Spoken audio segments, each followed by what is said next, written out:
only, but they are the builders for today. Now, by listening to their voices, the State Department for Public Service and Human Capital Development is committed in building a public service that is future-ready, inclusive, and responsive to the needs of the citizens. Thus, the fireside chat with the State Department of Public Service and Human Capital Development and other stakeholders to create a more interactive platform for dialogue with young public servants, aka the youth, and who are actually the chief guests of this particular event tonight. So let's start with Mkosalama. Hi, everybody. How are you? All right, so let's start off by introducing our variable panelists, starting with my right, my immediate right. This is Senator Honorable Dr. Isaac Mwaura, CBS government spokesperson. He is a senior policymaker who can make a difference in people's lives where it matters most, not to forget his impact on youth leadership. Naomba tumpigie makofi. Asanteni. Now, following suit is Ferkini Jacobs, that's PS, State Department for Youth Affairs and Creative Economy. Now, he has been in the spotlight from his days as student leader at Masai Mara University and Pwani University, and he previously also served as the director of the Governor's Service Delivery Unit in Kilifi County. Makofi. Tafadhali. Karibu sana. And now, our host, Dr. Jane Imbunya, PS State Department of Public Service and Human Capital Development. Now, as a passionate educator and leader, she has dedicated her career to shaping the future of education and public service, not only in Kenya, but Africa as a whole. Now, she strives in creating systems and policies that empower individuals and communities to reach their full potential. Let's... Fantastic. Tumpigie makofi. Now we have a CHRP, Qureshi Abdullahi, Executive Director of IHRM. Now, Qureshi Abdullahi is a dedicated and certified human resource professional with a passion for driving positive change in the field. Currently, he serves as the Executive Director of the Institute of Human Resource Management, also known as IHRM Kenya, and a prestigious organization entrusted with the responsibility of regulating HR policies, practices within the country. Let's appreciate him. Now, following suit is Professor Nur Mohammed, Director General, Kenya School of Government. Nur Mohammed is the Director General of KSG and is responsible for policy making, overseeing administration and management of the school, providing strategic leadership for delivery of the school's mandate and strategic objectives. Quite a heavy panel. Let's appreciate her. Asante. And further, we have Dr. Kai Chilume, CEO, Huduma Kenya Secretariat. Mr. Chilume was appointed to the position in May 2023, taking over from its predecessor, and is an experienced accountant with over 2 decades of professional experience in both public and private sectors. Naomba makofi hapo pia. And we also have Angela Mulinga, Director of Youth Affairs, Office of the President. Angela is a seasoned public servant and currently serves as the Director of Youth in the Executive Office of the President of Republic of Kenya. In this capacity, she leads strategic policy engagement, coordination, and implementation of youth-centered programs. Let us also appreciate Dr. Angela. Now, so the target, ladies and gentlemen, here is to engage young employees in the public service and provide a platform to share their experiences, challenges, and expectations, insights that will inform policy design, in turn, planning and reform initiatives, foster a culture of openness and inclusivity in the public service, leadership, and innovative, motivative, and inspire young professionals, contribute actively in public service transformation. With that said, let us pass on the baton to our chief guests, who are the youth. Let's first off appreciate each and every one of you for making it here. Tujipigie makofi. Asanteni.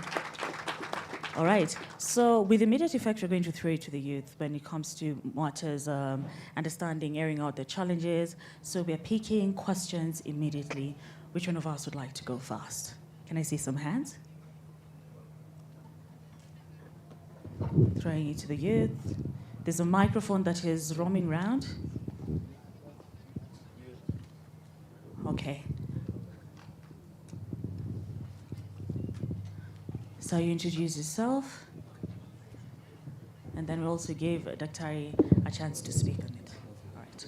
Good evening, ladies and gentlemen. My name is Robert. I'm from the Kenya School of Government. I specialize in philosophy and government at Masai Mara University. So my question goes to our leaders of today and the current regime, the current system. Okay, I have 4 specifications. The first specification is digital governance, civic tech.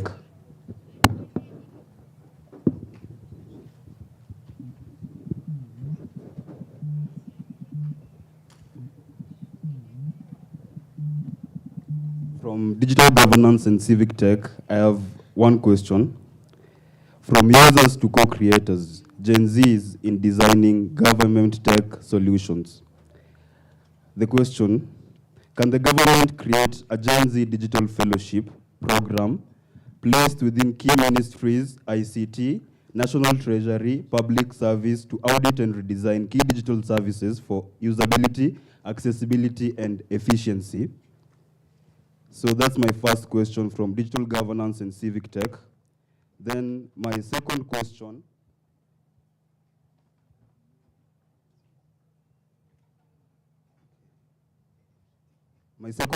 is from the specification number 2, modernizing recruitment and human resource.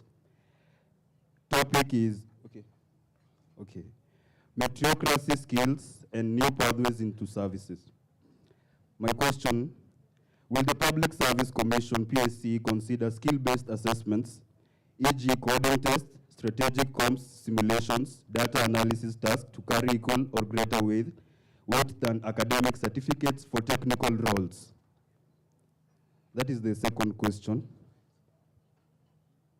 My third question from specification 3, cultivating a new ethical and innovative culture.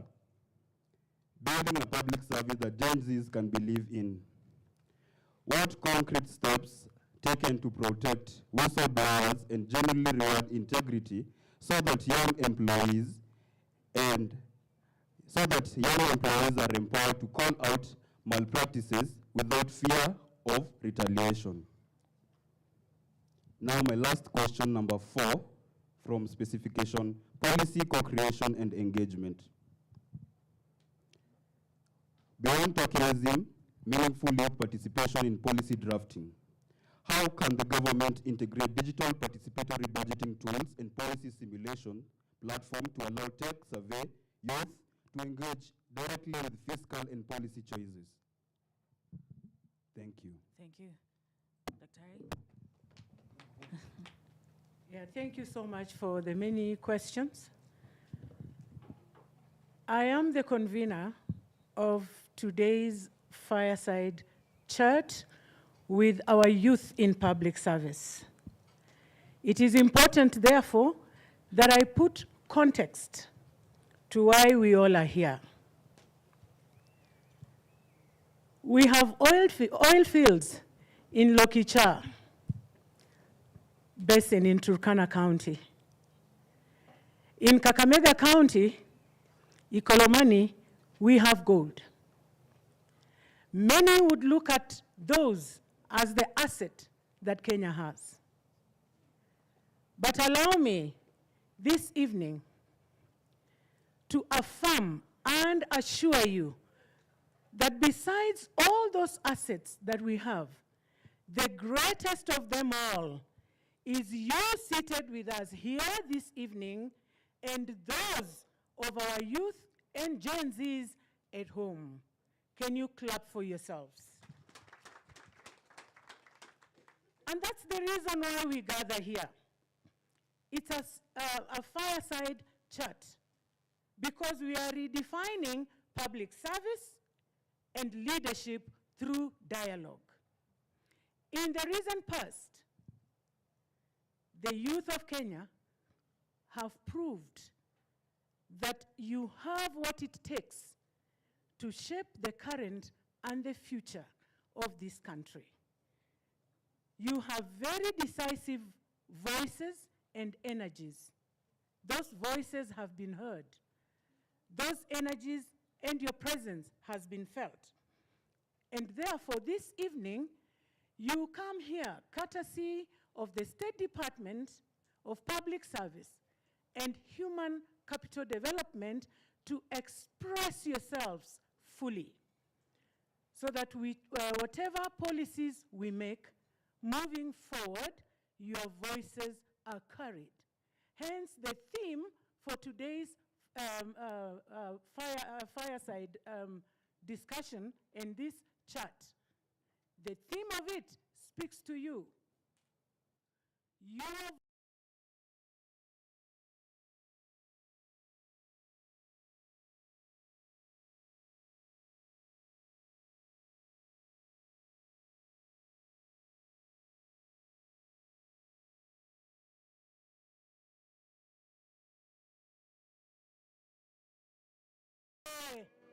Gen Z, this is your evening.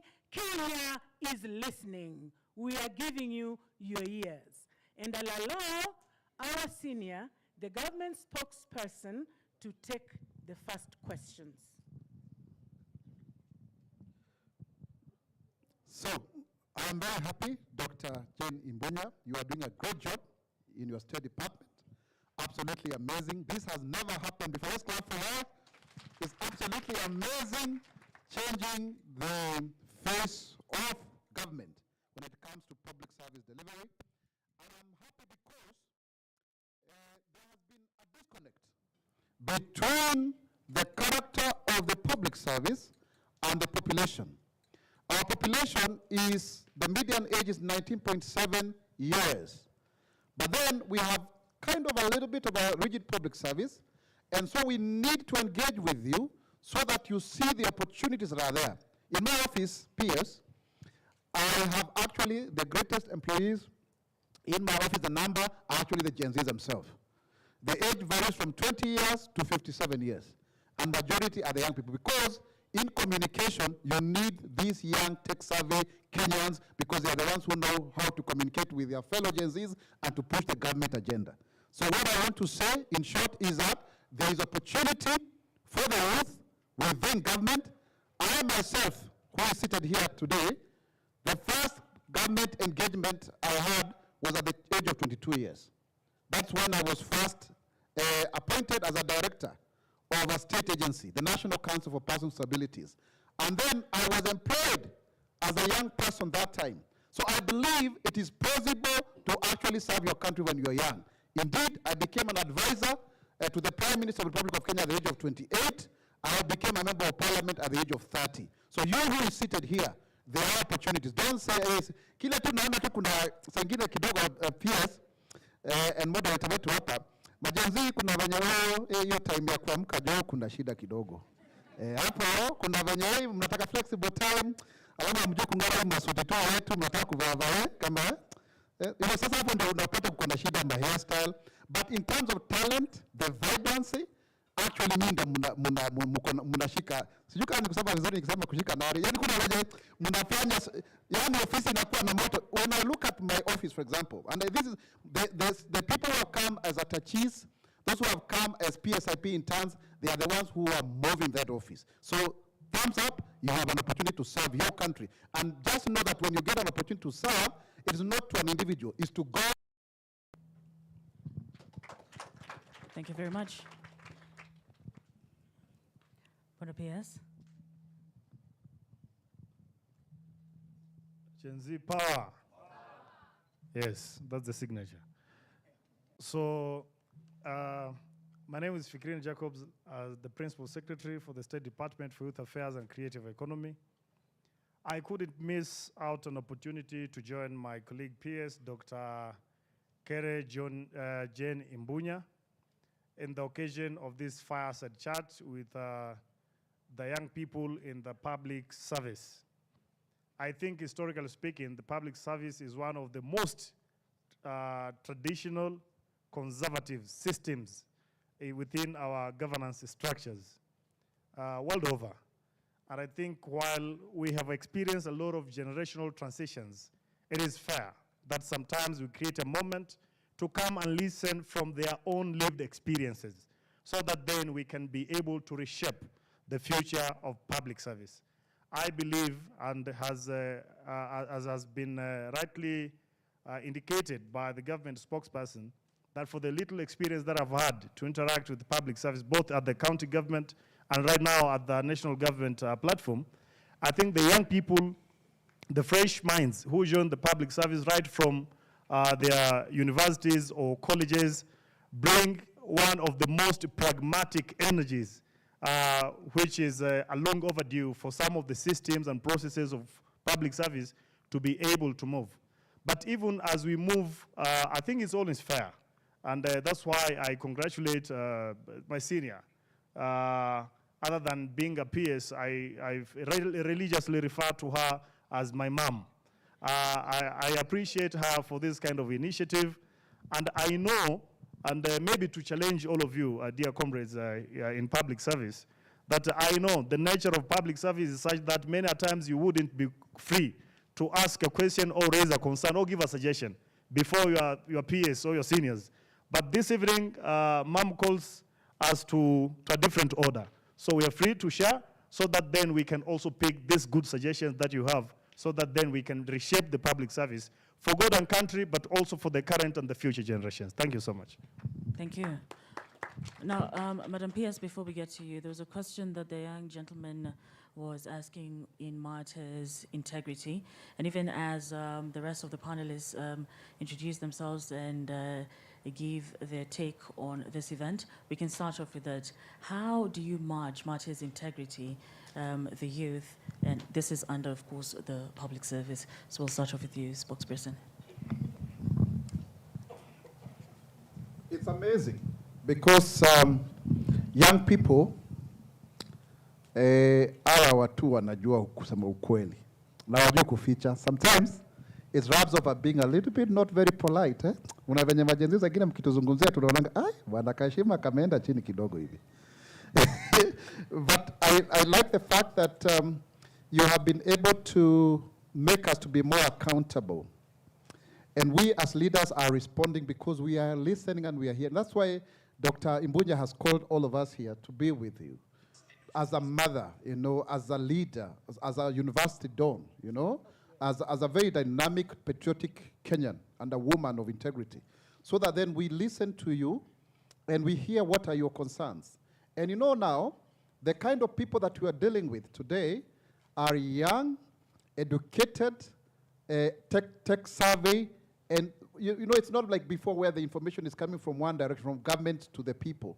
No, it's also from the people to the government. And from my experience now as a government spokesman now for the last you know, nearly 2 years, is that we even get suggestions from you. So the issue of integrity is good because with this technology, it's not very easy to hide something, and we are ready to be accountable. So I think I want to say the public service is becoming more and more automated. Now we are doing the EGP, we are doing other, so that people can see transparently what is happening. And that way, we are going to get better governance. By the way, even now as we speak, we are live on NTV, but also you can follow live on our TikTok because we are going that direction.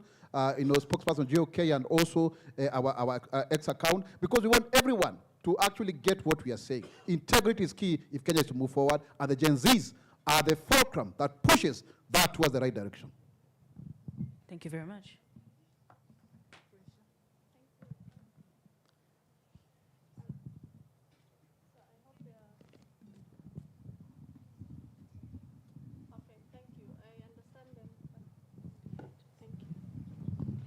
Thank you so much, and allow me to speak to the questions our Gen Z has asked, and congratulations. You know, the course is doing philosophy in government. Those are the talents we need.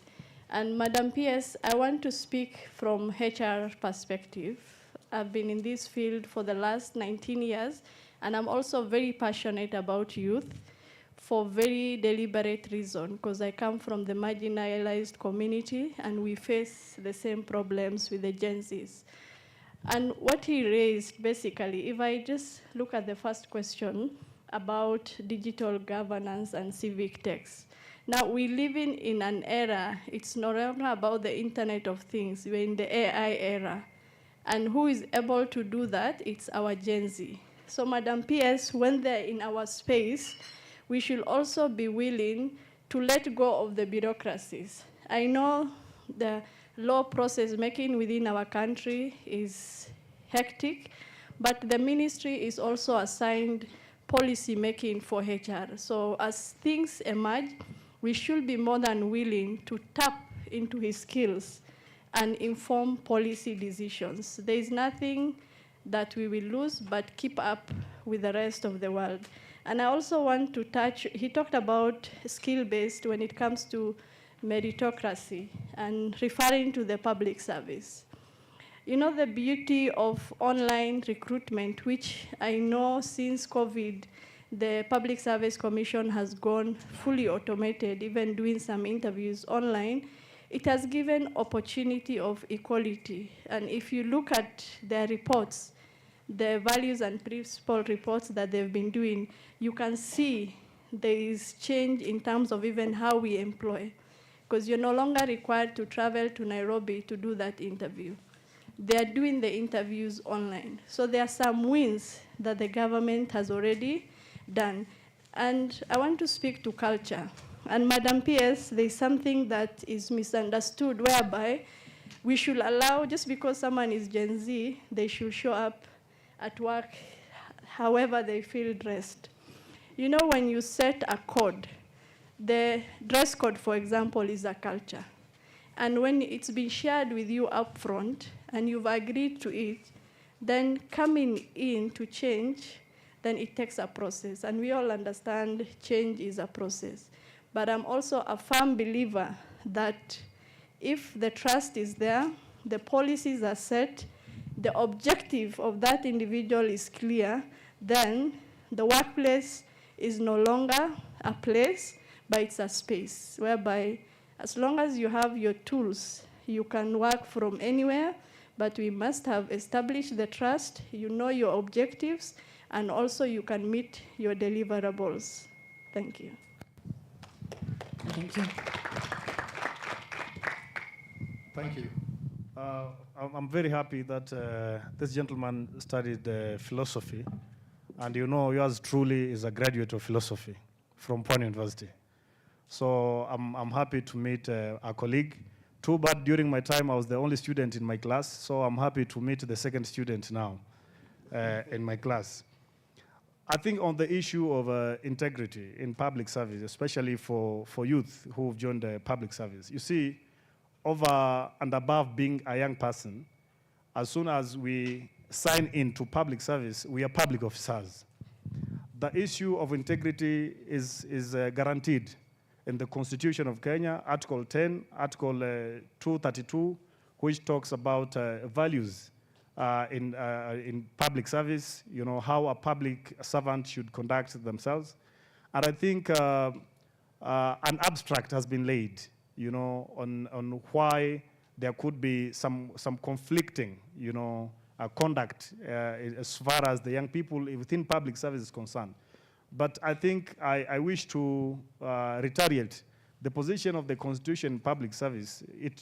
The basic minimum expectation from a public officer, regardless of age, I think is clearly spelled out in the Constitution on how we need to conduct ourselves, ethically so and professionally so. And I think the aspect of integrity is fair. The question was, how do we reward integrity, especially in terms of protecting whistleblowers maybe within public service? And I think a conversation I held earlier with the Professor Noura Mohammed, the Director General of KCG, was talking to the role of the Gen Zs within public service in the Gen Z accountability protest last year.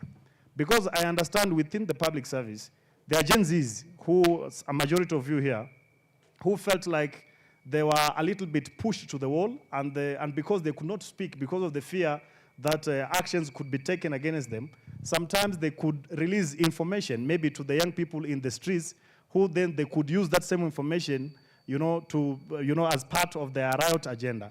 And the reason being the fear that when you speak within the public service, you may face some challenges.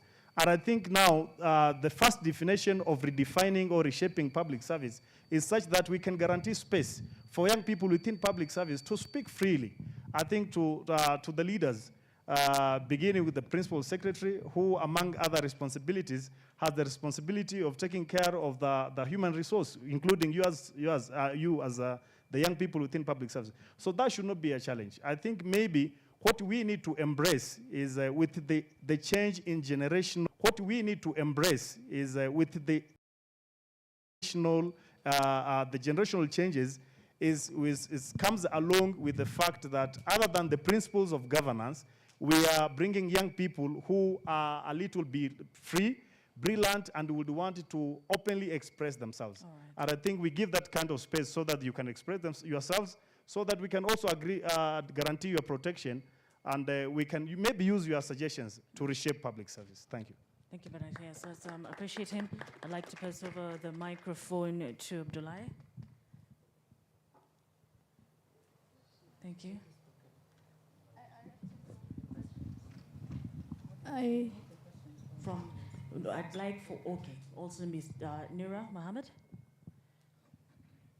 Thank you so much, Madam Principal Secretary, for convening this important, I think, reflection meeting. Generally, I think the question which was posed by one of our own from Kenya School of Government is really on the whole issue of capacity, the whole issue of governance and accountability, and the issue of future-ready, young leaders in the public sector.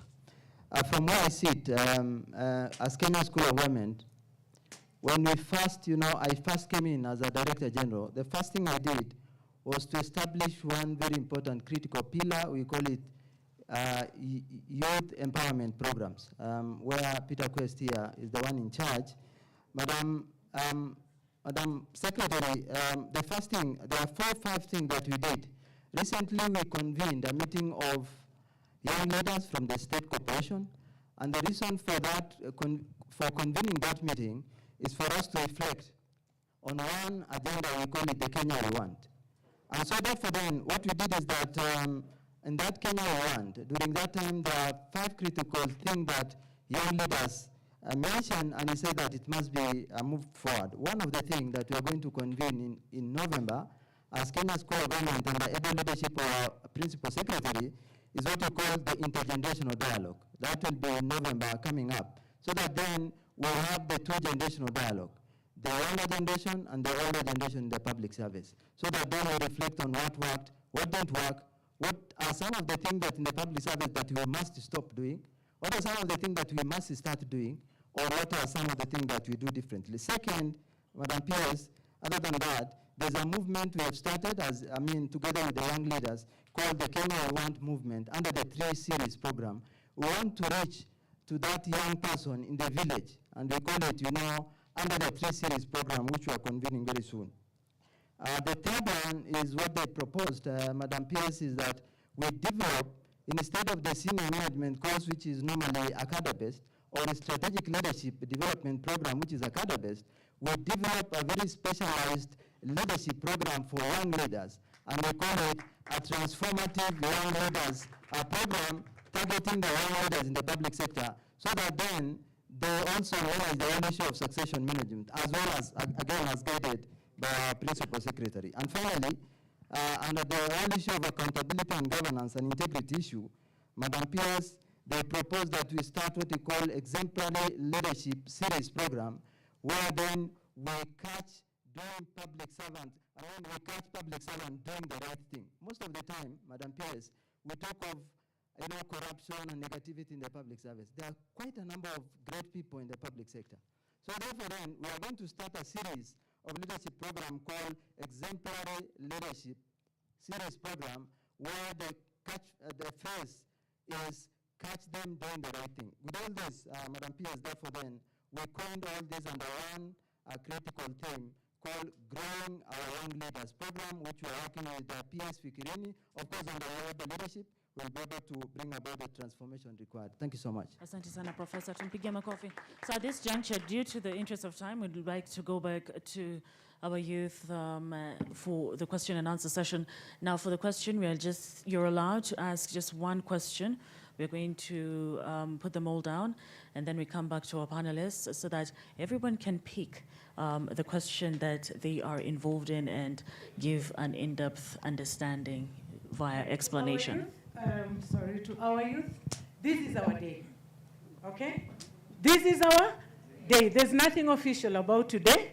We are here to speak to each other na kusikia wasee wanasema nini, sivyo? Kwa hivyo tufanye nini? Tuchangamke, sivyo? Tuchangamke. Swali moja, mpatie mwenzako nafasi, naye pia ulize swali ili tuweze kuwasikiza nyinyi nyote, sivyo? Haya, si tuchangamke. Changamka! Nani amechangamka? Changamkeni bwana. Okay, can I also assist there? Next question. Can we quickly, just one question at a time? Yes? It's our day, it's our show, okay? Kone. Yeah, next. Yes, can we quickly? Yeah, it was you? Yes. Where's the mic? Can we have the mic? Let's move. Yes. Always a teacher. Yes, go ahead. Madam Pierce, for this opportunity. Yes. My name is Daisy Bulungu, Assistant Secretary, Ministry of Interior and National Administration. My question today is based on our officers. Our core mandate as national security is to secure the country. And some of the issues that our officers are facing in the ground are traumatic. We are dealing with sexual violence. We are dealing with gender violence. We are dealing with cattle lasting, a lot of insecurity issues that are causing trauma to our officers.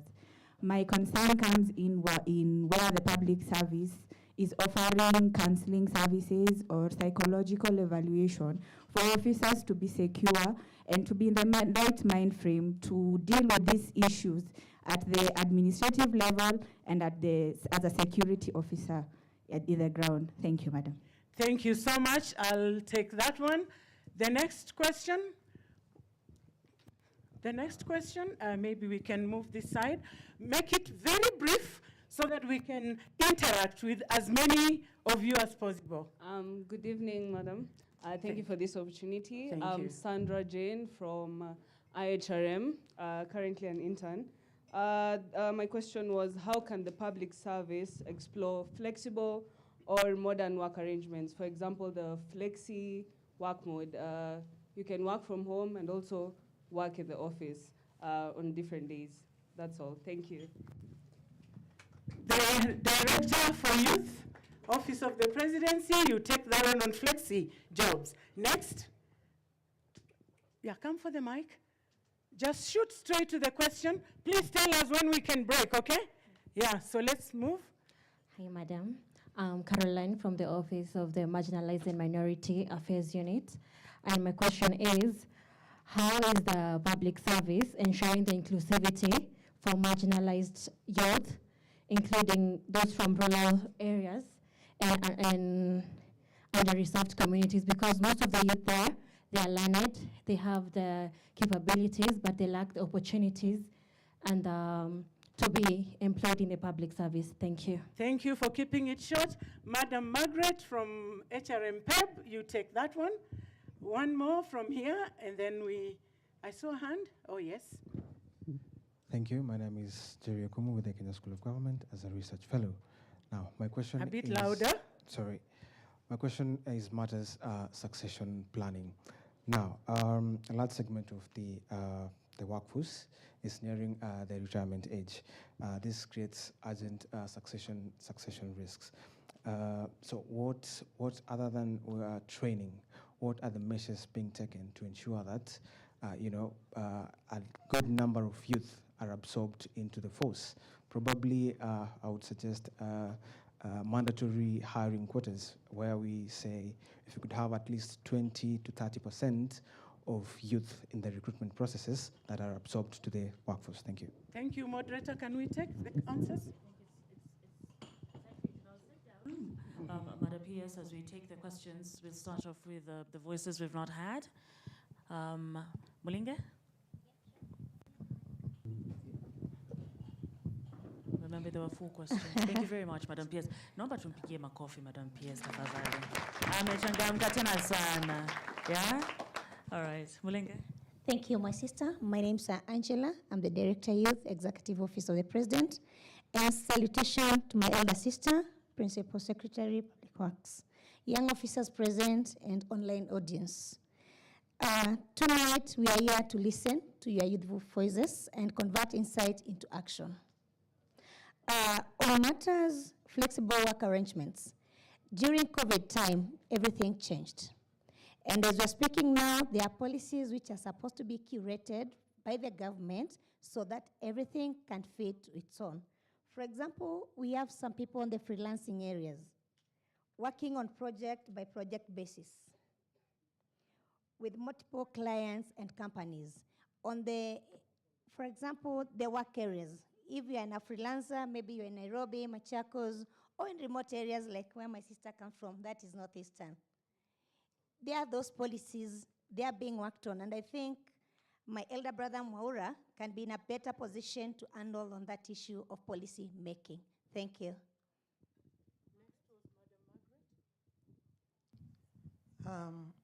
My name's CHRP, Margaret Gu, that is Certified Human Resource Professional. The CEO, HRMPEB, Human Resource Management Professionals Examinations Board. And what we do, because it includes the youth, we do curricula for HR professionals. We examine the HR professionals and we certify them. I will now go to the question about what the public service, the government, and the society at large is doing about the marginalized youth so as to accord them opportunities. And I want to believe that marginalized youth, in this case, is implying that the youth have been forgotten. That most of the opportunities have been uptaken by the middle age to the elderly. But I want to say that if we look at the way the government is operating today, it's about youth. We have projects and programs for the youth.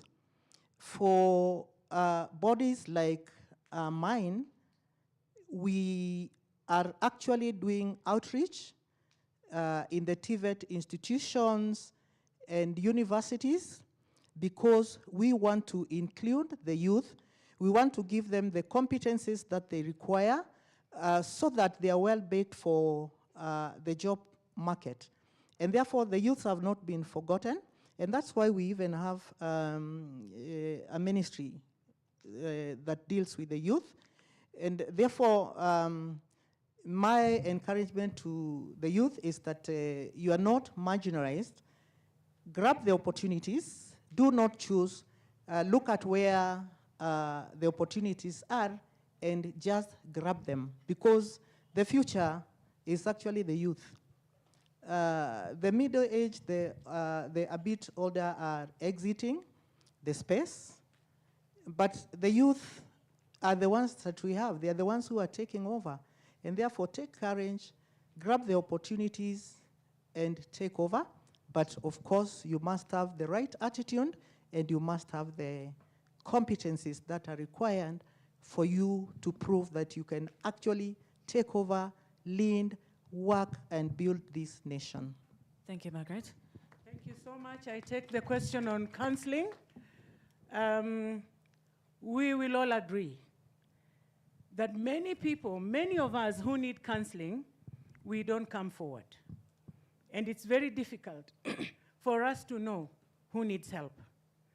We have taken a step to ensure that that is taken care of.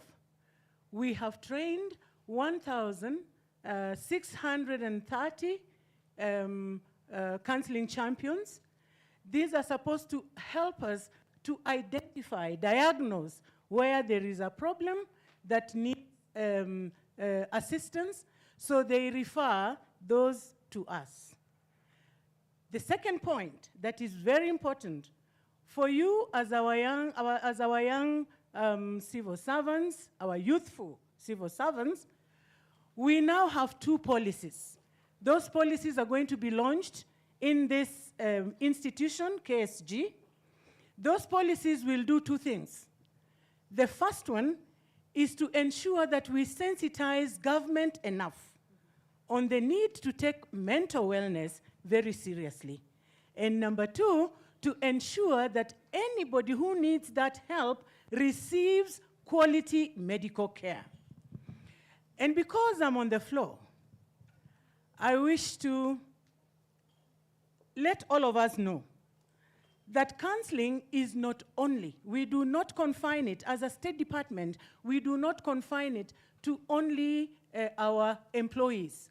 It is you and all your dependents. And to any other Kenyan who requires counseling services, we ask you this evening, get to any Huduma center. We also have a telecounseling center, 1919. That number works 24 hours in a day. We shall be able to reach you.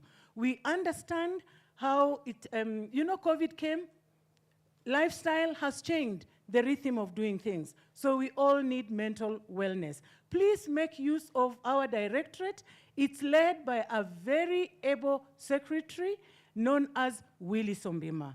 And he has a raft of officers who are there to assist you anytime that you come forward. Thank you, Madam Pierce. Let's also hear from Mr. Chiluma. Asanteni sana, tumpige makofi. Chiluma. Thank you.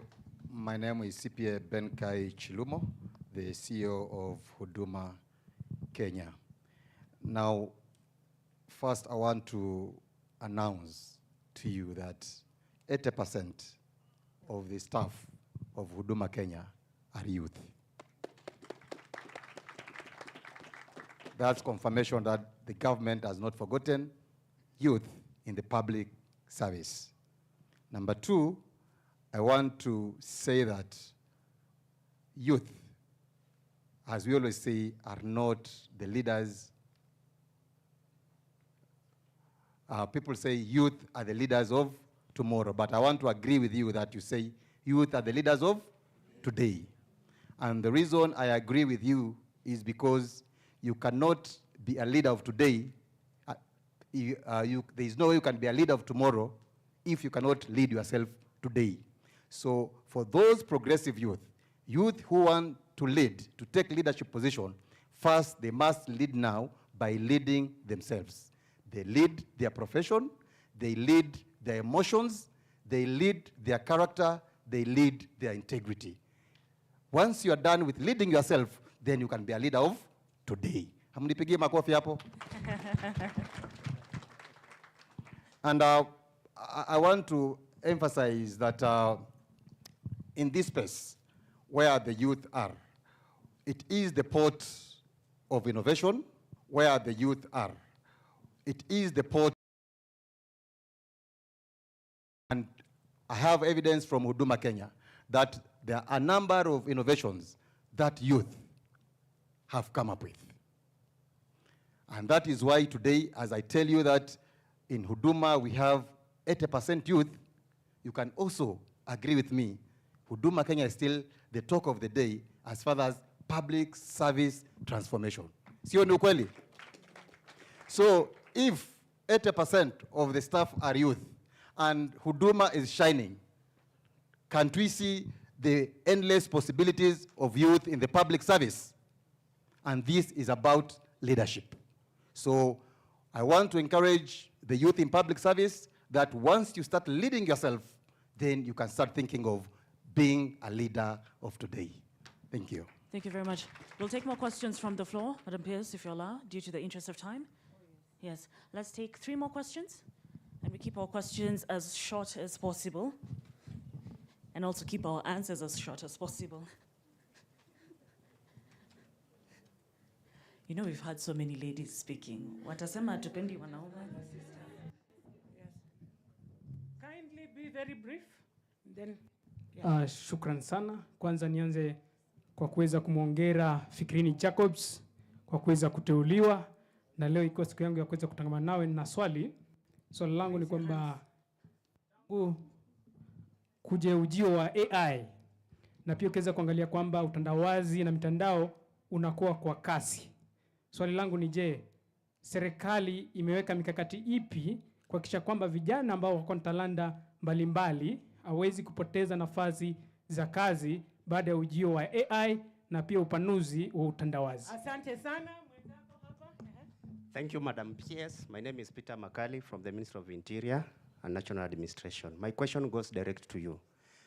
In the recent past, we have seen young officers within the fields. I work in the field. Frequent transfers, and yet they have a young family. You get to see they have children in school, going in school, and she's working here in Nairobi, then she's transferred to Nyeri. So those kind of frequent transfers are affecting these young officers. Thank you. Thank you. We got you. Yes. Thank you, Madam PS, for this opportunity. My name is Oprah Nyaboke. I work as a PSIP intern at the Office of the Government Spokesperson. Straight to my question, there has been a gap between the Gen Zs and the older generations, which is the millennials and Gen X. So, how is the public service adapting its culture, communication styles, and work environments to bridge the gap between Gen Zs and older generations, especially in terms of values, technology, and expectations of transparency and flexibility? Government spokesperson, you'll take that one. Next question, quickly. Thank you very much. I'm Milka Kawera from the Office of the Deputy President. Mine is a simple question. As young people striving to serve our country, how will the State Department support our professional growth and create mentorship opportunity within the public service? Thank you so much. Next, please, a second for you. Oh my, yeah. Thank you for me. My name is Clinton from Teacher Service Commissioner Teacher. Mine is just paint a picture of the public service of the future. Thank you. Thank you so much. Last here, can we quickly? Then Madam, we have... Madam PS. Thank you, Madam PS. My name is Wangari, courtesy of HRMP. My question for you today is, how can partnerships between government, private sector, and the civil society expand opportunities for the youth participation? Thank you so much. We will moderate here. Answers now. Let me begin with mine about public servants being transferred. That is how it has to be. When we identify a skills gap and there is a saturation of the same skill in whichever area you are, we have to serve Kenya. We've taken an oath to serve. So let's be willing to serve. Now, let's go to the answers. Yeah, very quickly, because we don't have time, isn't it? And we were here to speak. Thank you so much. Ndugu ameniuliza swali la jinsi gani artificial intelligence tunaweza tukaisaidia, lakini kuhakikisha kwamba pia haifanyi vijana wakakosa nafasi za ajira. Kwanza, artificial intelligence kwa Kiswahili ni akili mnemba. Sasa njia ambayo tunaweza tukatumia akili mnemba isiweze kukosesha nafasi za ajira vijana wetu katika taifa la Kenya, kwanza ni kuhakikisha kwamba tumeitumia katika utafiti na uzinduzi ili tuweze kuongeza ala za kutengeneza ama mazao. Kwa njia hiyo tutapata vijana wengi zaidi wamepata nafasi za ajira kuliko ile fikra ya kwamba tukileta artificial intelligence itafuta kazi vijana. So the moment we embrace artificial intelligence and use it in research, we will increase production, and that means we will expand the demand for opportunities for many of our youth. Thank you so much. Asante sana, government spokesperson. Akili mnemba sio binadamu mnemba, nakwambia. Kwa hivyo sifikiri kwamba ni binadamu wenzako. I think I want to answer some few questions that have been asked. Number one, sasa kama kwangu kwa ofisi yangu, one of the things that I've done with my Gen Zs is that we, instead of having a physical meeting, we are meeting a lot online. Like today we met online for about almost 4 hours. And a lot of work is being done. Also people working remotely, as long as the work is done, mi sina shida. Bora unaweza kuwa kwa computer hapo na hakuna Kenya unafanya. Then number two, haraka story inclusion. We're now coming up with inclusive communication guidelines to even those who are marginalized, and Lowoi and your team, you're doing a very good job at the executives of the president. Also, By the way, we have some young CEO here who is 35-year-old, the CEO of the National Gender and Equality Commission, Dr. Purity Ngenath, the youngest in mathematics. Mnamwona hapo, ni jezi mwenzenu. Then also with Professor Nura here, we have come up with a communications curriculum, and I'm happy because we also have an AI course here. We had a meeting with the PSS, and we even want to train our PSS on AI. So there's a future here, and in my office, I've actually gotten one scholarship for a young person to do AI course. And then finally, because we don't have time, I wish we had more time, manze majenzi, wase wazae wanaenda kuretire. In the next, I think 5 years, tunaritaisha watu 56K kwa hii gava. So kuna opportunity. Kuja, we apply, usiseme ati lazima ujue msee, uapply alafu utasakanya hiyo job kwa gava. Asanteni sana. I hear we have 2 minutes to go off air. So, yeah, Madam Kuresha. Thank you. I actually wanted to add on the issues of AI. You know, people understand AI that it's going to take away jobs, but trust me, as we lose 92 million jobs, there will be 172 million jobs created. So the person who will lose a job is the person who fails to learn how to use AI right now. And I'm glad that we already have the database, and I hope you've applied to the courses. I applied. I hope, Prof, you will approve me. But I also, on succession planning, Madam PS, someone raised question about how are we transitioning youth to make sure that they're in the succession planning. I know there is a voice for the youth presidency here, director, but because I prepared for this, I just wanted to assure you that this current administration signed an agreement with the youth, and one of them was to increase internship, mentorship, and also remove some barriers in terms of the experience required, which I know together with the ministry as IHRM, we are working together to ensure that the entry jobs, you're able to apply as youth, because that is what this administration has committed to, and we must fulfill. So the succession planning is intact. The workforce, as we exit, you've seen in nowadays we don't have anyone above 60 unless it's by policy of PWD. So a lot is happening, and I'm sure all of you, your contribution, even those who are interning, you've been attached to different people to mentor you. Thank you. Thank you. As we go off air, the conversation is continuing. I am moderating part of that session, and your own youth PS Fikirini, okay? The conversation continues.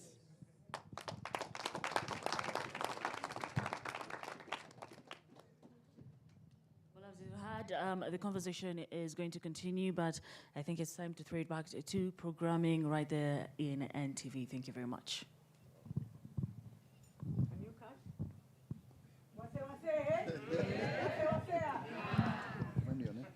Oh my. So we are taking charge, myself, with PS Fikirini, okay? I've done part of it, and can I just usher him in to take the next lap of questions, okay? Yes, and kindly be brief, okay? We can extend a bit for another 20 minutes or so. Be brief, and the answers also brief. Comrades, power! Kwani hamjakula comrades, power! Allah. Thank you so much, Dr. Jenny Mbunya. Now, so that I can remind you, I know you've been a university don for a long time. When you say comrades power, you don't say power downwards, you say power upward. So another set of questions, very brief and straight to the point. Please, you begin with you. The PS and the panelists. I'm Lawrence Ouma from Kenya School of Government, and I direct this question to the PS for Public Service and the Director General for Kenya School of Government. So according to the statistics, the public service has a shortage of 113,000 civil servants. The Kenya School of Government audit, June 2024, the Auditor General says that Kenya School of Government lacks around 187 workers. Now, what is the ministry doing to bridge this gap? And can the intern who works in this institution be part of the solution? Thank you. Thank you, Lawrence. That was a question directed to PS Dr. Jane, please. Hello. So my name is Ayuma Flavian from the Ministry of Public Service. I am a human resource manager and an aspiring policymaker. So my question to our dear PS is, what mechanisms or strategies are in place are there to ensure that us, the young people, are actively involved in shaping employment policies? Thank you. Thank you, Ayuma. Shaping employment policies directed to Dr. Jane, too, please. Thank you, Madam PS. For me, it's a question about training. My name is Richie Olak. I work for the Department of Refugee Services. Recently, we were required to do SMC as a promotional course, but then our department's public service is not offering the training levies for these things, so it's forcing civil servants, including young people, to pay out of pocket. What's going to happen so that we have government departments financing training across public service? Thank you. Another question? Okay.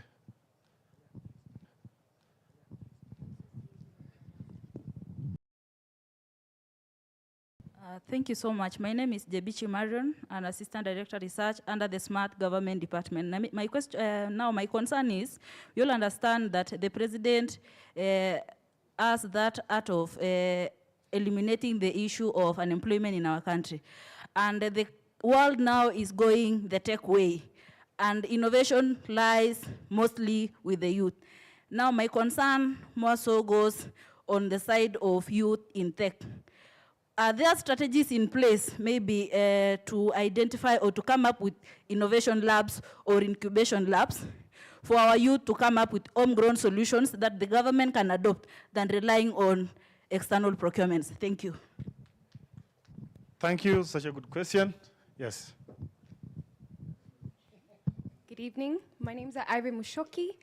I am part of the founders of a platform known as Viable Alternative Republic, Article 3738. And mine is just to ask each and everyone in the panel today, how, with regards to data protection, we know that data is the next currency for this continent and for the world and the globe. And I want to know, as Kenya, what are we doing to actually protect this data? We know that we have one of the greatest resources in the continent, which is our people and the young people. So how are we protecting our data? What are we doing? What are the thresholds? What are the mechanisms that we're using to actually protect this data for the state and for the continent at large? Thank you. Thank you. And that question is more professorial, and I will direct it to Professor. Can we have the last question? Yeah, please go. Yes, thank you very much. My name is Paul Kamau.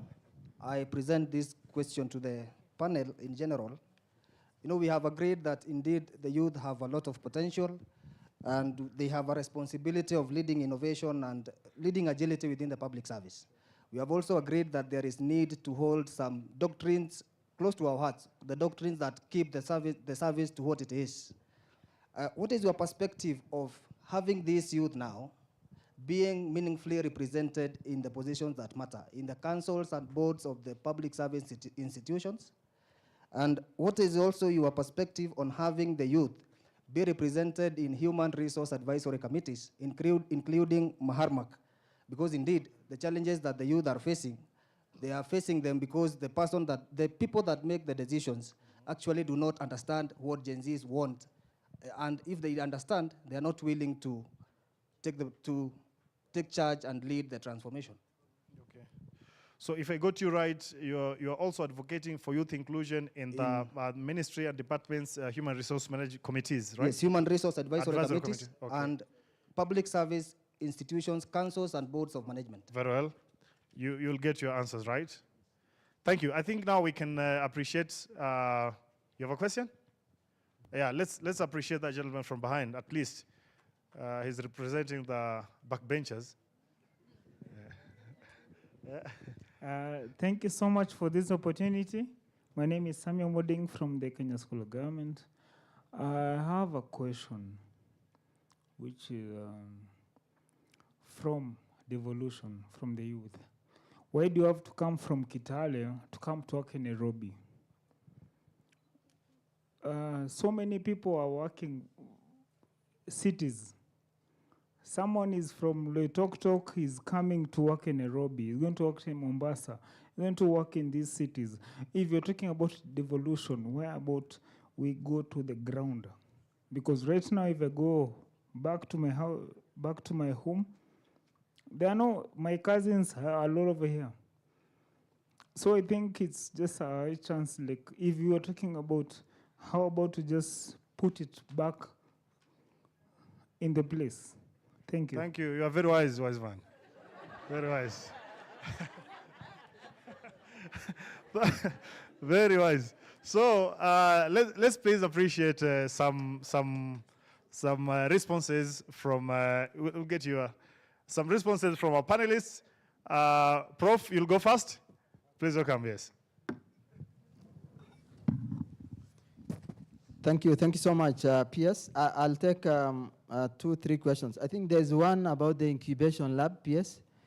As Kenya School of Government, we are in the process of PS setting up one of an empowerment center of excellence called Youth Empowerment Center of Excellence, where then one of the things that we will be, through the support from our own PS as well as yourself, PS Fikirini, is the whole issue of setting up support from our own PS as well as setting up, incubation lab where then the young leaders or the young entrepreneurs will come and test their own idea. So there'll be a competition where we'll have the best, entrepreneur, kind of idea. It is an ideation center actually, where you bring your idea, it is tested, competition is done. The best idea then will be financed by the financiers, because we'll be bringing in also private sector to participate in that. And so there'll be a whole, youth innovation center that will be setting up. In any case, Bwana PS, we have Youth Innovation Center in Isiolo, Kenya School of Government Youth Innovation Center in Isiolo. We have one also in Tana River, as well as also Busia, which we keep expanding. Regarding the data protection, which you call it a professorio, the whole issue of data protection, Bwana PS, is that we have an MOU and collaboration with Office of Data Commissioner. And as a Kenya School of Government, we are rolling out a high-level, progressive, transformative, data protection program, which some of it is online, some of it is face-to-face.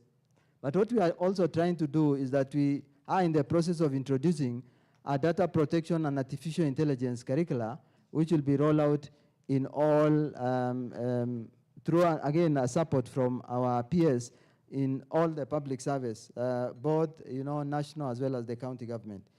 Under the devolution that one of our staff spoke to, why can we then take our services closer to the people? PS, we are starting a program called Under the Tree Series program. We want to take our program closer to the people. We want to run our training under the tree. And Mama Mboga are the ones who will be providing those services called hospitality services, so that then we don't have to transfer hospitality services of Kenya School of Government to the villages. The villagers are the one providing the support in terms of hospitality, and then we'll be engaging with the villagers, including youth, women, and persons with disability, so that then they get to understand the government agenda, including the bottom-up economic transformation agenda. And those are some of the things currently, PS, we are trying to do. Thank you. Thank you so much, Prof. On a PS, allow me, I add a grain into what Prof has said. Prof. In regard to digital and innovation hubs, under the digitalization pillar, the Kenya government is coming up with 1,450 digital hubs. And one of the reasons for these digital hubs is issues of innovations and incubation of these innovations. I can confirm to you, in a recent meeting we were there, this year we are gonna operationalize the first digital hubs, over 50 of them that are almost that are ready. Some are ready and some are in the completion stage. So we can confirm to you and assure you that that is taken care of by the government under the digitalization pillar, and very soon you will be able to find these hubs. But speaking to that also, already there are some that are functional within the TVETs. When you go there, you are able to be assisted on this. But there is a deliberate program to ensure that we are able to incubate these innovations for the better of the country. Thank you. Thank you. Okay, if you may allow me to take my questions. Yes, please. The first question was on the intern problem. Now, can I report here that in my State Department, first of all, maybe I make a disclaimer. As a dean of a university I'm Amadon, the demographic that is so dear to my heart is you. In fact, if you'd ask in the universities I've taught, I have another name called Comrade Number One. When I came into that office, I found a presidential directive that required my State Department to look into modalities and ways of increasing the numbers of interns. That was directive number one. And directive number two was to look at ways and strategies of absorbing them in government. I am happy to announce here and to say without blinking my eye to all the comrades here, comrades of schooling and comrades within public service. I have a running committee. This committee, maybe I should stand to make it more dicey. This is an interministerial agencies, state corporations, you know, name it all. They've been working for the past 5 weeks, and I'm happy to announce they have come up with a modality that is workable. Of course, it's a give and take. We have to give some tax rebates to some of our partners so that they can absorb you. This is a true statistic. All the universities in Kenya, private and public, graduate about 50,000 students and graduates who are churned into the market. This committee has come up with a way to absorb 30,000. We have a third draft, of course, has to go to the fourth draft and go through all the processes.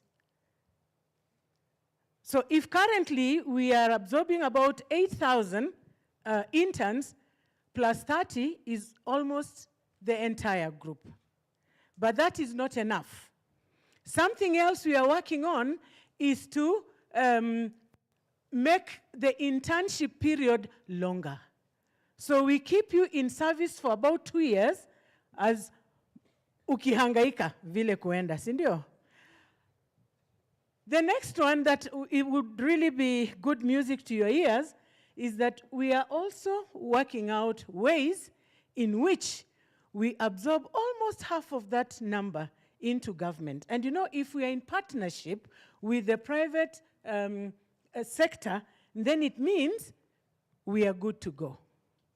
I can assure you it is in its third draft.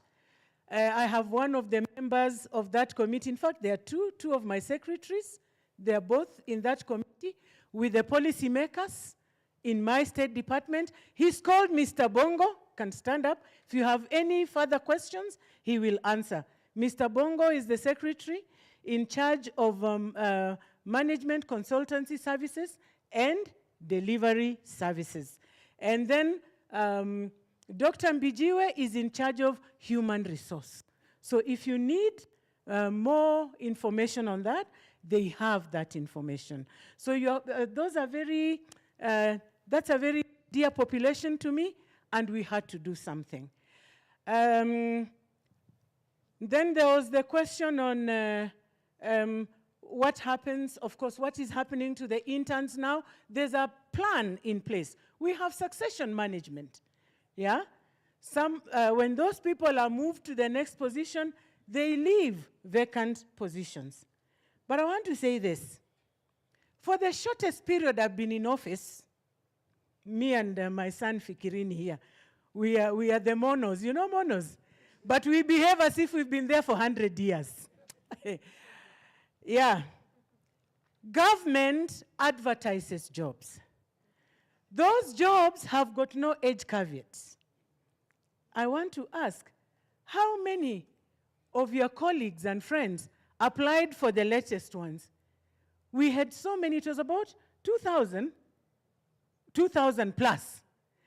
You know, when you look at the ages of the people applying, the youth do not seem to bother. I want to say, don't just sit back and complain. Don't allow the others. You're already in the mainstream government. Do not, the way you came in, even the others have an opportunity. It's just that we think government is not the best place to be. Let me say this. It is in government that you'll build your career. Even when you apply in the private sector, everybody wants to see if you've ever had a taste of government, because that's where discipline reigns, okay? There was a question on shaping employment policies. Please, the dialogue has just begun. We are here, talking to each other. We are listening to you. I said we are redefining leadership in public service. The same voice you have spoken with today, put it down, right? Pass it over, okay? Performance contracting bill. My dear youth, listen to this one. This is a gift for you from the government of the day. Performance contracting bill is going to allow you to jump to job group P depending on how much you are putting in.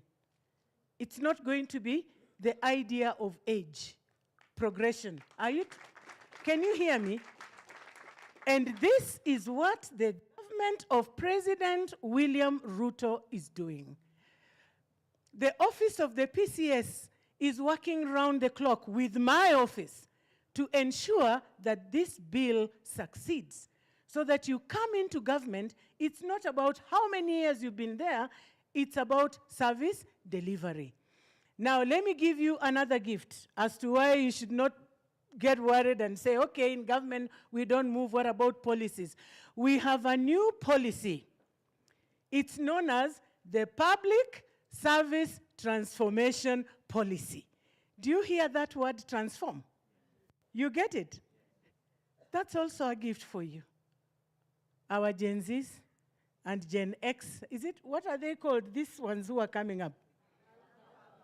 Alpha. And me, kwani munafikiri nina miaka ngapi? Ukiweka ndio nikuonyeshe miaka yangu. Yeah, so in a nutshell, what am I saying? The government hears you when you speak. You've spoken so loudly in the recent past. And my State Department, run by Madam Jacqueline Atwori, you know, I'm showing you these people so that you follow them, okay? And I know them. Simunipigie makofi. I've been there for a very short time. Madam Jacqueline Atwori is in charge of public service reforms. That bill that I'm talking about, the Public Service Transformation Bill, will be in cabinet any time from now. When that bill goes through, it's breaking the old culture of looking at public service as if you can only get there when you are just about to retire. So we are just not seated, we are working for you. Do you hear me? We are working to secure our youth. And let me just say this before I sit down. I'm so happy to see you in KSG today, because you are building the future and you are the future. And because you are here, Kenya is secure. Are you doubting that? Kenya is safe, Kenya is secure because you have it. Kenya won, okay? Thank you. Thank you. A round of applause for PS. Thank you. I will allow... Nakuja kutafuta jobs. Ukutao, nawe ni mmoja wao. Nakuja kutafuta jobs. Ukutao, nawe ni mmoja wao. Kwanza we bwana ulikuja kutafuta. Anyway, the truth of the matter is, guys, government of Kenya has given out over 3.6 trillion to counties. 3.6 trillion. Now, by the way, devolution is the revolution. Yeah, it is. Ebu cheki. If you look at the old Kenya, it was around the railway, right? Hakukuwa na Kenya ingine huko. Majenzi sangine mwelewe hiyo story. Like for the last 12 years, kwa sababu devolution ilikuja in 2013 vizuri, kuna place nilikuwa ninaenda kama Kitui, unapata tu is a small place. Hata ile Homa Bay tumetoka juzi. Bungoma, yani kuna place ulikuwa unapata hakuna maendeleo. But since hii pesa imekuja kwa uko counties, you are now starting to see small little mini cities. Hata msee anaweza kuwa anajenga hao yenye ikopoa kwa village, most likely is a county government employee. True or not true? Unajua pengine kuna wenye wanaperemba pesa kidogo, lakini you get, which is not something that is admirable. I think there's that ping pong between who is the most corrupt between the national and county, and that is why the president has instituted the multi-agency. But for sure, devolution has made a great difference. And more people are employed. In fact, the challenge that we are now having is, pesa zenye zinaenda zote kwa county ni kazi zinaenda kulipa watu tu mishahara. It's like an employment bureau. That is why, for example, for me, this is my personal opinion, is not who sio msimamo wa serikali. The problem when you are government spokes, you have to be very careful between what is the government position. I think the onsource revenue, and the president challenged the counties on Wednesday during the Katiba Day, is to the money they are collecting, because most of this money is 3.6 trillion from the national government to the counties. But then he says resource mobilization is a bit difficult. Counties should join in. So there's now onsource revenue act. I think the monies that the counties collect should be committed fully for development. So that if this shareable, equitable share is for paying salaries and paying people, then the other one should go to build, those ECD schools, building hospitals and all of that, so that we don't spend all the money in paying salaries. It's the greatest way to distribute wealth, those of us who are economists here. But at the same time, you must also get some monies for,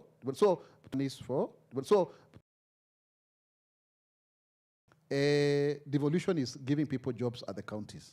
And I think that's very important. And you have now powerful people called MCAs who are also waheshimiwas. Now, the other thing is about the issue of the young people and ensuring that they are mainstreamed in the civil service. I would want to make a suggestion, PS Fikirini Jacobs. Right, President. Let's have a youth mainstreaming indicator in the performance contract. That way, every ministry, department, and agency will have to report to your state department on what they are doing to mainstream the youth in their work. Are you getting me there? So how many number of youth have you employed? How many have you trained? How many are you engaged? That's a very important catalyst. Over and above, of course, reinstating the gender mainstreaming because of women and the disability mainstreaming. It's extremely important that we do so, so that then we walk the talk. And I can tell you without a doubt, long ago, we are the ones, I was a youth that time, we are the ones who started the Ministry of Youth Affairs under the former governor of Isiolo called Muhammad Abdi Kuti. And we had a PS called Kenodia Morogo. He used to tell you and us, a revolution is coming. Nobody was listening.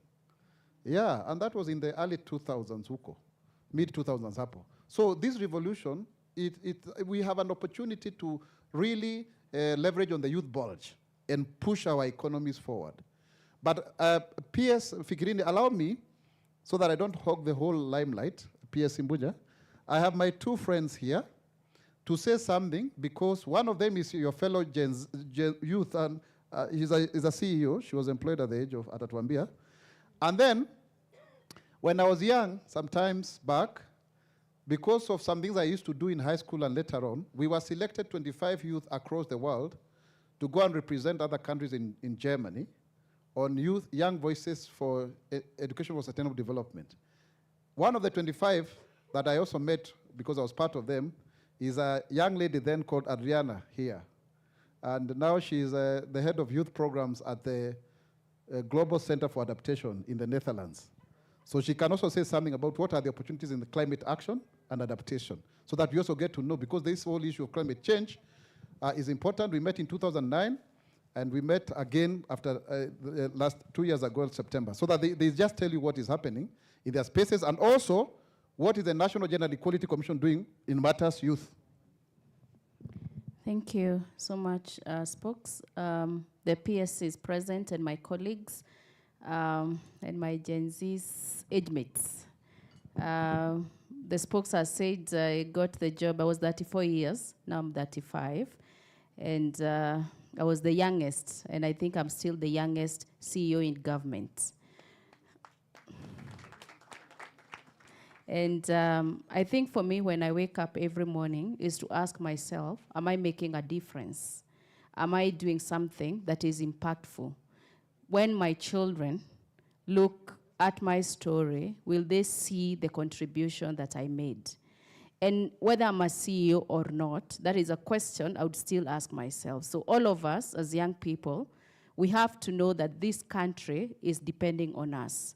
80% of the Kenyans are below the age of 35 years.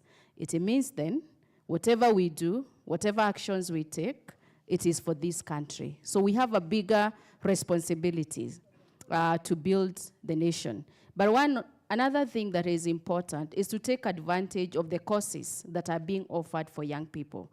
I'm a strong believer, and a personal conviction that I have, that the only thing that can grow anybody is education. It can be formal education. Some of us who have gone through first degree, second degree, and I got the third degree as the youngest PhD holder in this country in mathematics. But even if I didn't get my third degree, I would still have gotten to what the professor was talking about in terms of the opportunities that are there. So I invite all of us to grow yourself, to build your capacity, so that when that opportunity will come, it will find you ready. It should find you ready. You should not say, if you have no papers, for sure, even if we do any transformation, the papers will still be very important, isn't it? Because you need people who have the capacity to grow this country. So I invite you, take advantage, any course that is offered, any opportunity that is there, be ready, because this country is depending on us to make a difference. Thank you. Thank you. Asante sana, and good evening to all of you. As if I may say, my brother that we met a couple of years ago in Germany. My name is Adriana Valenzuela. I am originally from Colombia, South America. Currently, I live in the Netherlands, in Europe, and I am leading the largest youth adaptation movement that is here in Africa. And it's an honor for me to be in Kenya, one of the leading countries in Africa. And I want to a big applause to all of you. It's a big recognition. At the Global Center on Adaptation, we are building the largest youth adaptation movement. We have the Youth Adaptation Network with members in 130 countries. And following in what the panel, the distinguished panelists said, I think that for us there are three priority areas: education and capacity building. Yes, because we need to increase the awareness, to develop knowledge and develop also skills. And for that also I am extremely honored that in partnership with the Kenya School of Government under the leadership of Professor Nura and also Peter de Quest, we are hosting the Youth Academy on Adaptation and Leadership that is bringing together young people from 50 countries starting this week, for 1 week. It's a train-of-trainer model developed by GCA with the University of Nairobi, the University of Groningen in the Netherlands, the Kenya School of Government. We are going to train youth organizations from these 50 countries and provide small grants that they can replicate the training at the local and national level. The second point is, yes, we need that this education, this training will be tailored according to the local realities and needs. And these youth organizations will help. The second point is about policy. We have an international policy. We have the Sustainable Development Goals, the Paris Agreement, but what we need is implementation. And implementation, the key word for implementation is partnerships. Partnership between us here, the government, civil society organization, and all of you, young people. Then we are also this year organizing the Youth Climate Adaptation Day on the 12th of October. All of you are invited. The idea is to mobilize 100 countries, also with the voices of young people, what is needed to make these policies more ambitious. And finally, action. What do we need?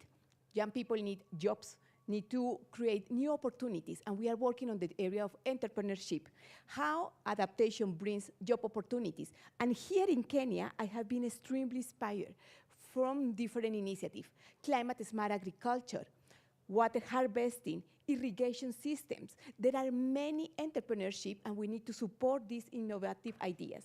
Then this is finally to say that we are completely honored to be working in partnership with the government of Kenya, with young people of Kenya, to build the largest youth adaptation movement in Africa. And climate change is a reality, but it's one of the global challenges, but also provides a unique opportunity to build a climate resilient development with all of you, with young people. Then thank you very much, and again, congratulations to Kenya for the leadership and the innovative solutions. Thank you so much. Please, let's appreciate a comment from our County Commissioner for Nyeri. Thank you, PS. Thank you, PS, and the two PSs. Comrades, good evening. Yeah, I traveled all the way from Nyeri, specifically for this. And I've had two of my siblings raise their points. I'm the County Commissioner Nyeri, and I want to say that I've risen to this level without bribing my way anywhere. I'm at this level because of merit. And I said I'm going to be a testimony to all our public servants that merit is there in public service and it pays. So what we need in public service today is for you as young people, always invest in hard work and showcase your potential. I know deep in us, you choose what you think you're able to do. Many years ago, I thought the school I came from, I came from a day school in the village in Taita. I thought I'm more of science-oriented. But when I get to college, I found myself in the BA. I didn't like bachelor of anything as such. But the course I got, I ran to the library as fast as possible, picked a book from the library. When I read through that when you complete this course, whom will you become? And I saw you'll become a district commissioner. And I said, there I am. I'm going to become a district commissioner. So what did I see first? I saw a career, I saw a job. I didn't know what it takes to be a district commissioner, how much it pays. But I knew I already have a career. So all through my 4 years, I knew the moment I complete college, I'll be becoming a district commissioner. So what happened? I got the job that I thought of, and I came into it with number one, passion. And I've done this job with a lot of passion. So identify yourself. Get your identity right. Get to know exactly what do you want. What exactly do you want to contribute in public service? Get to know it early enough in your earlier stages. Then getting to public service during our time, which maybe public service commission, the means can take it up, there's what we call induction. Remember what you have done in class, what you have done in college, that's academic. You need to be converted to become a public servant. Now, induction is what makes you become a public servant. And you get to learn so many things about public service. There are so many legal frameworks, so many policies about public service. And we need to read all this. There is a big volume, so many write-ups. And you can see now 2 more new are coming. Public Service Transformation Policy 2025 is coming up. We are talking of Public Service Reform Agenda is coming up. But before this, behind this, we have so many publications talking about what it means to be a public servant. And we need to read through this. We really need to read through this. So induction is very critical. And this is what the ministry really should be taking it up, that the new entrants in public service, you don't work for more than a year without induction course. That's very critical. Then, when we got into devolution, as we were getting employed, there is what we used to call the district personnel officer. This was a very powerful person. When I was coming into public service as a young person, district personnel officer was a very important person. Now, with the devolution, I think the HR factor in the counties and sub-counties was almost lost for some time. And these are the people who used to introduce new entrants into public service at the devolved units, where we are calling them districts, into what they need to understand about public service, where your personal file was very key. Very key. And you want to know, you'll be told, if anything bad goes into your personal file, then you risk losing your job. So what made us very loyal and disciplined is that personal file. And the custodian of this personal file was the district personnel officer. So today, we have now the assistant directors HR. This is now the function we need them to take it up the way it was done by the district personnel officers in the 1980s, 1990s, the year 2000 and something. We need that function to be very strongly pronounced at the county level. It will help transform the public service. Because this is your checkmate. This is your checkmate to know, are you aligning? Because this is your checkmate. This is your checkmate to know public service. Your supervisor may not be so much into that, but that is the work of the HR to guide you, to make sure that you are actually keeping the right lane. Another last key point I want to emphasize on, when you talk of performance management system, today young people get into public service and you ask me, what is this 8 to 11, or 8 to 5? What am I supposed to be doing? Now we need to move away from routine. We need to have clear targets when you get into your job space. That's when we can find value for your time in office. But where there are no clear targets, you're not signing any targets with your supervisor. You'll be walking into an office and you're not very sure of what you're supposed to do. So we need to fully operationalize performance management system. We need to fully operationalize it. And I want you young people now to bring your modern knowledge so that we can use your modern knowledge. When I give you targets, you can be as revolutionary as possible. Now, what has our ministry done? The month of September, we are going to have Jukwaa la Wasomi. This Jukwaa la Wasomi, in the whole country, we are going to bring on board young people in every ward, where we want to hear from the young people, what do they think can be their contribution on matters peace and security? And how do we build cohesiveness? The target here is to build patriotism in us. Because civic education somehow is not really deep-seated in our young people. And the young people I'm talking to in Nyeri, they're telling me, you know, we don't understand government. We don't know what government does. So create more time so that you can talk with us. And the young people have even promised to do this for me. They're going to do Bonga na CC platform. So they are going to create a platform within where we can have it as an app in our phones, Bonga na CC, so that the young people in Nyeri can be communicating to me on a daily basis. I can understand the issues affecting them. Finally, the issues which will be generated from the counties, they are the ones which will influence policy making at the national level. I am a very deep student of district focus for rural development. I'm a deep student. And it is from the district focus for rural development where we are generating ideas actively from the district level, which were influencing policy formulation. That is the bottom-up spirit. Thank you. Thank you so much. Before Dr. Isaac Mora, Peter Quest is the director of youth programs here at the Kenya School of Government. Can your voice be heard, at least in some seconds? Good evening. My name is Peter Quest, Head of Youth Program at Kenya School of Government. Through the leadership of our leader, Professor Nura Mohammed, since I think what he has shared with you is very clear, that the Kenya School of Government has put it very clear that the agenda of the youth actually must be heard at all cross sections and ministries. Since PS Fikrini came to the office, one of the greatest things that has happened is that synergy has actually been realized.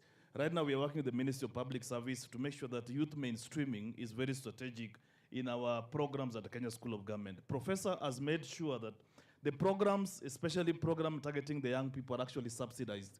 The conferences targeting young people are actually subsidized. So we are pushing as much as possible to make sure that government is heard at very lowest level of society, and of course the information that being shared is actually promotional, is actually productive, is actually encouraging, and we continuously to build a lot of synergies across the 47 counties. Our hubs, as we work with both the national government and the county government to make sure that we create safer spaces for young people across board. So, Bwana Piers, we are very optimistic that the leadership of our current government is actually being heard. We have opened doors, and of course, we look at Venezuela. Adriana is here from international community. We recently had 1,000 youth actually at Kenya School of Government, and PS Fikrini was one of the people that actually launched the programs. 1,000 young people are here across all the Africa countries, and Madam, of course, Adriana was also here. So we are opening Kenya School of Government to make sure that all the young people, from internship to attachment, we are opening the doors that to make sure that all of you guys factors are done. And one of the things we love about our professor is that every early in the morning, if you come to his office, the first people we meet are the young people. And Professor, we thank you so much for that kind of leadership. And I think that is something that we can emulate. And today, I think the all young people that are here can actually attest that Professor has been actually a champion for young people. And Bwana Fikrini, and of course the leadership of the government, and of course what the county commission has talked about, it makes a lot of sense that this is the time for the young people to realize actually that Kenya belongs to all of us. Thank you so much. Thank you Peter. Si unaona sasa wewe bwana uko wise na ulikuwa hutaki kusema bwana. Anyway, nimeona nyama hapa, dosi sijaambiwa niwaambie, lakini nimeona nyama ziko hapa. Na mtura yes. Choma. So, by the way, something just to add to what we are saying here. There is something that I am seeing in the public service that is not very nice, PSGN. A lot of lethargy.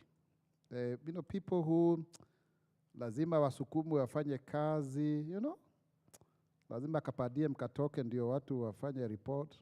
Sio kitu poa. Yeah, by the way, sio kitu poa. It becomes very difficult.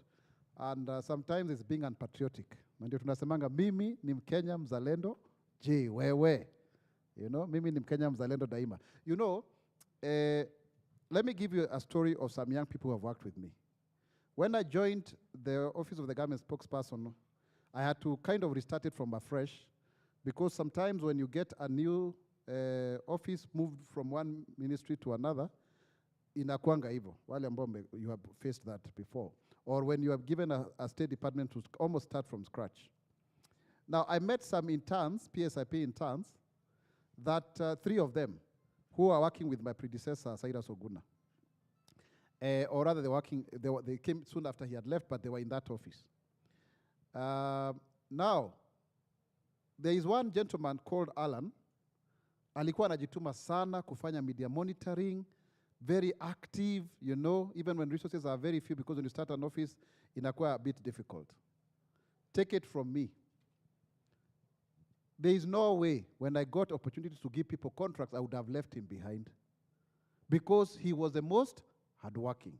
The next cohort of PSIP interns, there was also another young man called Ayeta Godfrey, and he's here. again, very hardworking. There is no way I could have left him. Then also, some people there, mtu anatoka tu huko hivyo tu na kiidea na kuja na kupatia, alafu unaona kinawaka. Utaacha huyo mtu nyumba? What am I trying to say? Wezi, kwa sababu, it's very rare to find people who are going to execute your vision. So young people, and the CEOs who are here, you can agree with me. The PSS who are here, you can agree with me. Because unapata watu, ni lazima wasukume, wazungumze, wapembeleze. Alafu wanasema, oh, tumeona wengi. Wamekuja wakiendanga, walikuwa utatuacha tu hapa, si ni permanent and pensionable. Na msee hiyo ndio atakuja kukulilia hapo akisema, oh, niko stuck job group K for the last 10 years. But you see, you have no initiative.